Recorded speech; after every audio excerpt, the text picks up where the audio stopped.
তো রাতে নিয়ে নিয়েছি ডিম কারি আর রুটি দুটো। আর ডিম কারিটা কিন্তু দারুণ করেছে। সকালে আমরা খেয়েছিলাম এগ মশালা, ওটার থেকে কিন্তু রাতের ডিম কারিটা দারুণ করেছে।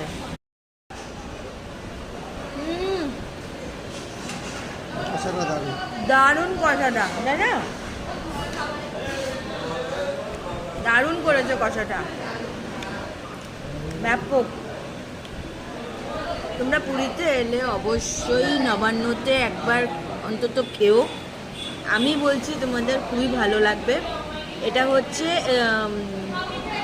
তোমাদের ওই যে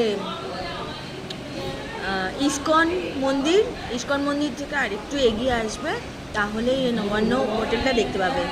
চলো খেয়ে নিই, রাতে ডিনারটা করে নিই, তারপর ঘুমিয়ে পড়বো, খুব টায়ার্ড লাগছে। Tata bye, good night.